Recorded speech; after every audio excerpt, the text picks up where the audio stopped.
Enrico Pretzell. The fallacious story of Enrico Little Balls Pretzell began on the day before the day after the final day of 2027, when he was accidentally born to Chevron and Ladle Pretzell in a small 32-room palace in Tuckahomo, Mississippi.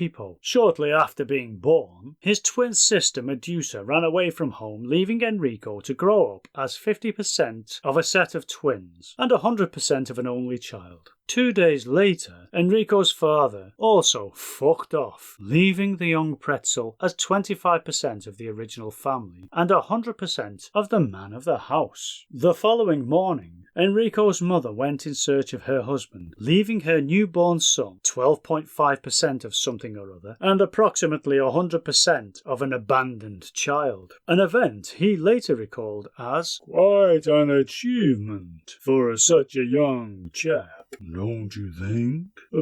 Enrico's earliest musical influences were the popular songs of the day and one or two unpopular songs from the night time. He was keen to learn as much as possible about the music industry and would spend hours in the local library reading about fiddlers and people who played with their organs. He worked whenever and wherever he could, usually as a sideshow freak on account of his tiny testicles, to earn money for specialty books, and was often seen splashing out on jazz mags. In late 2030, Enrico began recording at the imaginary Criminal Records label in Mumps Hole, and by early 2029 his pretend recording contract was sold to the fictitious Bravoracious Company for 2 nickels and a lick of a lollipop. By late 2028, he was world famous in his own mind, with a reputation for challenging the musical conventions of the time and the social norms of the time before that, and it was clear to him that he was ushering in an entirely new era in unpopular culture, even if no one else had ever heard of him. Enrico began to gain the attention of the world media in the last 10 decades of the 20th century, after a photograph of his tiny testicles was published on the cover of the popular magazine American Upskirt, and within 3 short centuries he had become one of the biggest tiny testicled stars in the history of unpopular music, appearing in 150,000 dreams about porno films, 25,000 fantasized TV shows, 950,000 imagined live concerts, and a number of genuine court cases. To date, 17th of April, he has sold over 10 zillion records less than any other artist, and in a make-believe career spanning more than a week, he has earned no awards, nor been considered for any kind of recognition by the entertainment industry, although it is rumoured that somebody somewhere just possibly might have said, how about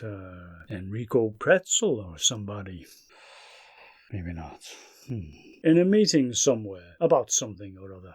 His lack of talent, tiny testicles, and downright rudeness alienated him to quadrillions, and he is best remembered today, Friday, as one of the least prolific recording artists of all time, with a catalogue of just under 1 track to his name, and an estimated 0 unreleased songs waiting to be ignored, and I for one can't fucking wait. Enrico was accidentally killed at his Mumps Hole home on the day after the day after the day before the first day of 2026, while trying to gas himself by sticking his head in an electric oven.